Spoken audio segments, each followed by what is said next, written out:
Hi everybody, I'm Sergio with Mobility Direct and welcome to our YouTube channel. Thanks for stopping by. In today's video, we're going to give you an in-depth review of the Golden Technologies Buzzaround XL four-wheel mobility scooter known as model number GB124. Now this is the standard version, which is model GB124A-STD. You could get it with suspension, which is going to change the model number from having the STD at the end to SHZ. And with this model, you have a 300-pound weight capacity. With the suspension, you get 325 pounds on the weight capacity. Now, before I get too deep into this video, I just want to mention two quick things. Number one, if you want a copy of our free product catalog, just go to our website, mobilitydirect.com, click on the green button at the top of every page that says free catalog, fill out that simple short form, and you'll get one in the mail within 1 to 2 weeks tops. I also want to say that if you subscribe to our YouTube channel, you're automatically going to get entered into our monthly giveaway. That's right. We give away a free powered mobility product once a month. And all you have to do to enter the raffle is subscribe. So if you're not already subscribed, hit that subscribe button. You could be the next lucky winner. With that being said, I'm going to dive right into a couple of the basic specifications. On this scooter, you get a 4 mph top speed. Again, you can get up to 325 pounds on the weight capacity if you upgrade to the model with suspension. But here we have the standard model, which has a 300-pound weight capacity. It could travel up to 10 miles with the standard battery pack, which is what you see here. But you could also get the upgraded battery pack, which gives you up to 18 miles. Inside of this battery pack, you're going to find two 12-volt batteries that are sealed lead acid, and they're 12 amp-hour capacity. With the upgraded pack, you have the same 12-volt batteries with 18 amp-hour capacity. So you get more travel range. It is a little heavier, but it's worth it in my opinion. So let's go ahead and start from the top here. As you can see on the tiller assembly, also known as the dash or steering assembly, we have a Delta wraparound tiller. And what's great about these steering assemblies is that you only need really one hand to operate the scooter. So if you're right-handed, you can pull back on this paddle throttle system and it's going to bring it forward. Now the speed's all the way up. You can limit the top speed by rotating the speed control knob counterclockwise towards the tortoise. If you go clockwise towards the hare, you're increasing that top speed. It's basically a speed limiter. Also point out that when you're giving the throttle paddles action, it's sensitive to the touch. So if you pull back a little bit, it crawls at a slower pace. If you pull back all the way, it goes to the full speed. So again, pull back with your right hand to go forward, or push on that same paddle forward to go backwards. Now, if you're left-handed, the controls are the same, but they're inverted. So with the left hand, if you pull back, it goes back. If you push forward, it goes forward. Again, you can control the speed. So if you want to go real slow, barely pull back on it and it goes slow. If you want to go full speed, hit it all the way. It starts taking off on you. It does have a little bit of torque on it, so it takes a little bit to get used to. If you've never had a scooter before, I recommend putting that speed control knob all the way to the slowest setting until you're comfortable, and then gradually start increasing that speed. A couple other things besides the speed control knob and the throttle paddles, you have right down here in the front a light button. You basically just push that button in once and the lights are on. If you push it again, the lights turn off. You can also tilt the angle of the light, which is pretty nice, so you can control which direction that light is pointing if you want to control that direction a little bit. Now, aside from that button, there's another button up here which is red, and that's going to activate the horn. Moving our way up, you have a basic ignition. The unit does come with 2 keys, and when you power it on, you're going to see this very easy to understand battery meter system. All these lights will start to turn off one at a time, starting with the green. One at a time, they'll turn off as the battery starts to discharge. As a rule of thumb, you really want to start charging once you get about halfway. You don't need to charge if 1 light's off or 2 lights off. You can wait till the next day until you drain it down about halfway and then start charging it. Okay. So you have 2 different charging ports on the left side of the steering assembly. There's a little cover. You're going to see a USB charging port. That's actually not used to charge your scooter battery, but rather if you have a cell phone or a tablet that uses a USB charging cable, you can draw power from the scooter's batteries to charge your cell phone or tablet. Now on the other side, you've got the same little cover system. So you just swing that cover out of the way and you'll see that there is a charging port to actually charge the scooter batteries. It's a 3-pin barrel connector, which we'll show you in a second, but I also want to point out that on the battery pack itself, down here, you can remove this very easily. We'll show you how. And if you take this flap and pull it back, you'll see a secondary charging port. That secondary charging port's pretty convenient because if you want to leave your scooter in the trunk of your car and then bring your battery box upstairs to charge it indoors, you can do so. Now, working our way down, we talked about the tiller assembly and covered basically everything. You've got a nice little cell phone holder here, which is optional. So you can put your cell phone holder in. You can buy some mirror attachments and they screw into these little holes here. So you have various different accessories like the mirrors, the cell phone holder, and things like that that you can install. Now moving down the column from the top, we've got a basket. This basket's pretty neat. It has a cup holder built into it, and the basket has a 11-pound capacity. So it's nice, you can put a few things in there. And to remove it, there's nothing to it. You just lift up. You can see these two little plates attached to these two hooks. So when you want to reinstall it, you just line up those plates with the hooks and just let it fall into place. There's no levers, no buttons. Very easy to remove and put back on. Now, working our way down, we talked about the light, which has a tilt control feature. You can also tilt this entire assembly. So if you want to bring the handlebars closer to you, you use this rotation knob here. I'm going to rotate it counterclockwise, and that's going to loosen the teeth system here. So as I loosen it, you can see that gap getting bigger. And now if I wanted to bring the steering assembly closer to me, I'll tilt it here, or if you want it further away, you tilt it out and then retighten. And once you have it tightened all the way, it's locked into position. So depending on the user's preference, you can bring that handlebar assembly closer or further away. Something else that I want to point out, and it's not something that really is used unless you're transporting the scooter, is the steering lock. So if you push in and rotate clockwise, it's locked. I can't turn my wheels in the front anymore. Essentially, that's a feature for transporting only, and we'll get back into that in just a sec. Now, working our way from the base towards the front, we have solid flat free tires in the front. They're 7.5 inches, and in the rear, they're 8 inches. You've got a lot of floor space here. On the foot deck, got the nice golden logo there in the middle. You have these wheel wells in the way, so if you think about it, with the 3-wheel version, these wheel wells aren't here, and you can use this extra space for foot space. So if you have big feet, you may want to consider the 3-wheel version, which also has a better turning ability. The turning radius on the 4-wheel version is 45.5 inches. On the 3-wheel version, it's closer to 37 inches. So if you're in a tight space and you can use the extra foot space if you got big feet, you may want to consider the 3-wheel version. Now, moving our way towards the back, we already showed you the battery box. We're going to show you how that comes apart. It's real easy. I'm going to start talking about the back now. We have these anti-tip wheels for safety. You can see the motor down there. It's a transaxle motor.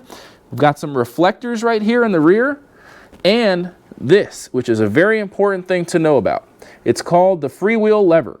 If your battery runs out, or you just want to push the scooter and put it into neutral mode, you'll switch this lever from the D, which stands for drive, to the neutral position, which is what that N stands for. And when you do that, you're going to be able to push the scooter manually. When it's in drive mode, the brakes are always engaged, so you can't move it. I'm pushing on it, and it's not going anywhere because the brakes are engaged. Disengaging the brakes is going to allow you to push it manually. And if you hear that beep, it's also going to disable the scooter. So you can't use the scooter right now because it's a safety feature. If you run out of batteries while you're on a steep hill, you would roll down that hill uncontrollably while it's in neutral mode. But I can push the scooter right now because the brakes are turned off. So it's rolling around freely as I push it manually. Once you're ready to use the scooter after putting it into neutral mode, you will have to turn off the power. So I turn the key off, and I'm going to put it back into drive mode, and I'm going to turn it back on, and now it's not beeping, and it's working with the motor and the throttle system. Now, working our way up from here, we have a universal 1-inch hitch receiver port. This is used for accessories like a rear basket. You have to take this little plate off, which it would help to have a flathead screwdriver. You don't want to break a nail. But this essentially is just a cover. It comes right out. And it's like a hitch receiver on the back of a truck. You can install accessories like a basket, which is going to allow you to carry a lot of things. You can put a walker holder, a cane holder, an oxygen tank holder, and many other things. Now we're going to move up to the seat and talk about the seat. We have a couple of different things that are really awesome about the seat. You can flip up the armrests. So when you're ready to get in and out of the chair, you can flip the armrests up. And you can also use this lever right here to change the position of the seat and rotate it. So you just pick that lever up and then watch this, the seat rotates 360 degrees. And it will lock into position 8 different positions. So if you want to get in and out of the chair with the seat sideways, I'm going to show you and demonstrate. It's a lot easier. With the armrests up and the seat rotated to the right or left side, I can get in and out of this chair a lot easier. And if you have mobility issues with your legs, it helps to do this. Now, as you can see, my knees, I'm a little bit taller. I'm about 6 feet. I'm a little bit higher, and these wheel wells are making me kind of bring my feet up and my knees up. With the 3-wheel version, as you can see, there's a 3-wheel model right there. It doesn't have the wheel wells. So on this model, which is a different model, but the same concept applies, you don't have the wheel wells and you have extra space for your feet to go on the right and the left side of that mid-wheel in the front.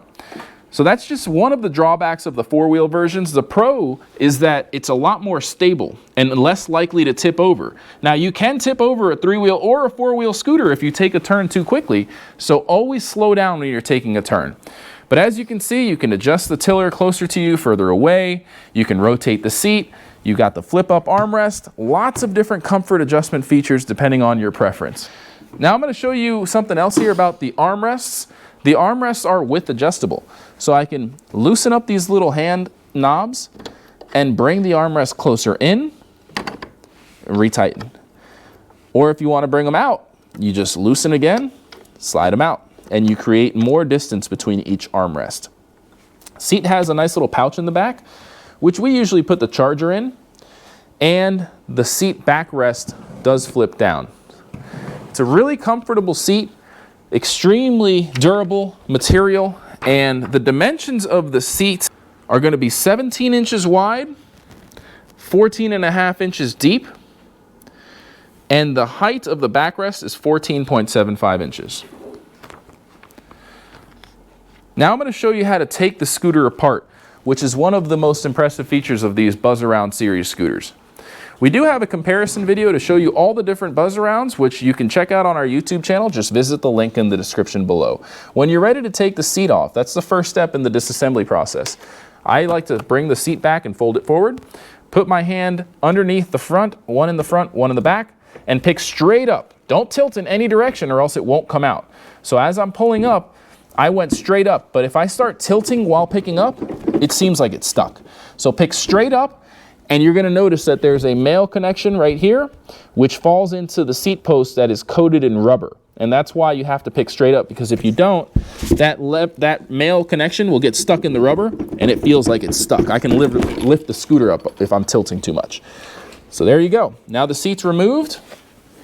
And the next step would be to remove the battery box. There's a convenient handle right here.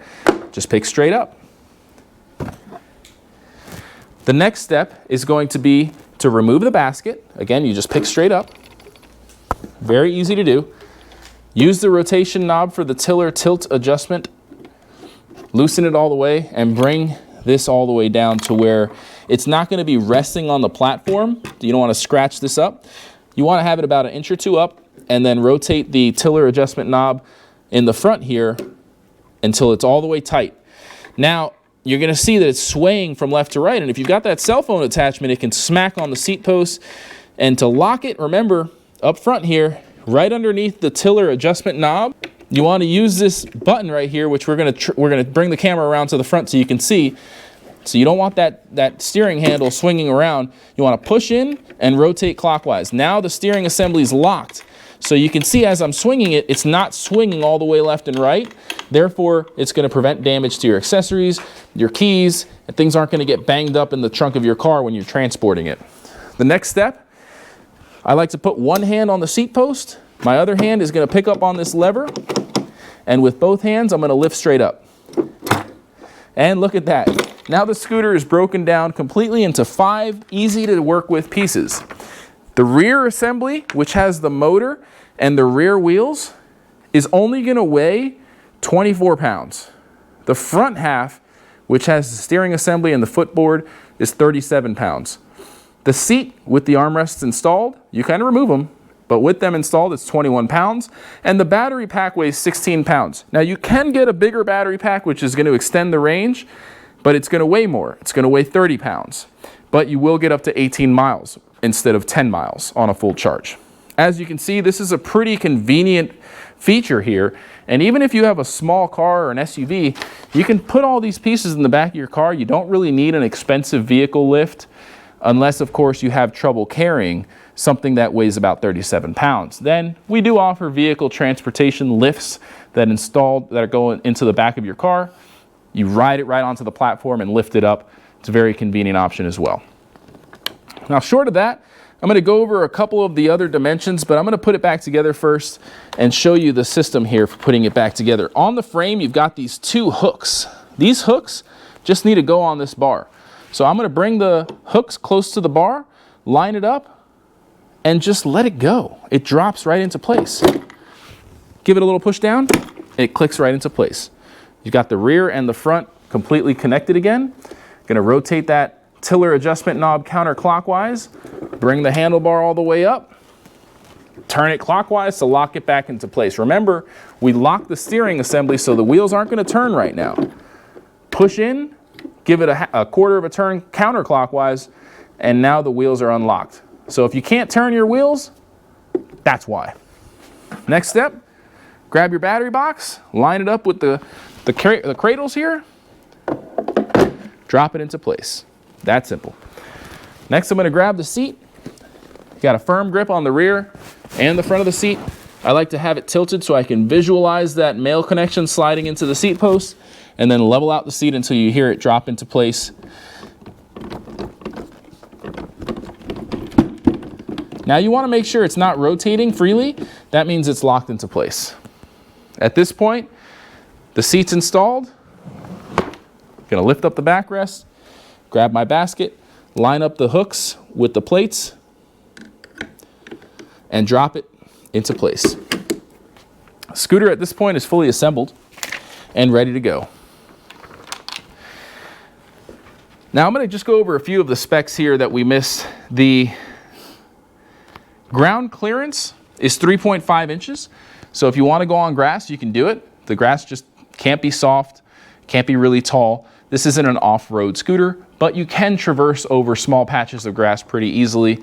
Depending on the weight capacity, if you're a really lightweight person and you don't have any cargo, you could probably use it on grass a little bit longer, versus if you have some cargo and you're almost at the maximum capacity, it might not perform very well on grass. Of course, you want to not use it full-time on grass. If you need something meant for off-road full-time use, you're going to want to consider one of the more heavy-duty scooters. Check out our playlist. Golden Technologies makes a ton of off-road capable scooters, and we encourage you to check out those videos on our playlist as well. Now, the color options for this scooter are going to be red, which is this color, and blue. Very basic on the color options, and it has a 50 amp controller. The overall length is 40 inches, and the overall width is 20 inches. Now, I'm reading this off the spec sheet, which you can download on our website, or use the link in the description of this video to view or print this spec sheet.